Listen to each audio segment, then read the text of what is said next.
தெய்வத்தின் குரல் நான்காம் பாகம் மங்களாரம்பம்.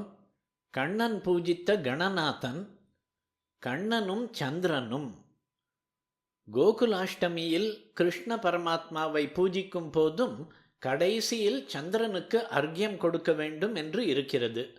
பின்னாலே நம் கதையின் போக்கை பார்த்தால் விக்னேஸ்வரர் மனசை அனுசரித்தே கிருஷ்ணர் தம் பூஜையிலும் இப்படி சந்திரனை பகுமானிக்கும்படி ஆக்ஞை செய்திருப்பாரோ என்று தோன்றுகிறது.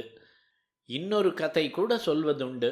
ராமர் சூரிய வம்சத்தில் அவதாரம் பண்ணி ரவிகுல திலகன், இனகுல திலகன் என்றெல்லாம் பேர் வாங்கினதை பார்த்து சந்திரனுக்கு துக்கமாக வந்ததாம். அவர்கிட்டே போய் என்னை மட்டும் அலட்சியப்படுத்தி விட்டீர்களே என்று அழுதானாம். உடனே அவர், அழாதே, உன் பேரை என் பேரோடையே சேர்த்து கொண்டு விடுகிறேன், இனிமேலே என் பேர் ராமச்சந்திரன் தான் என்று கெசட்டிலேயே போட்டுக்கொண்டு விடுகிறேன். இது மட்டும் போதாது என்றால் அடுத்த அவதாரம் உன் வம்சத்திலேயே பண்ணுகிறேன் என்று வாக்கு கொடுத்தாராம். அதனால்தான் கிருஷ்ணாவதாரம் சந்திர வம்சத்தில் பண்ணினாராம். அதோடு கூட தமக்கு ஜனனோத்சவ பூஜை பண்ணும் போதே சந்திரனை நினைத்து அர்க்கியம் தர வேண்டும் என்று ஆக்ஞையிட்டு விட்டாராம்.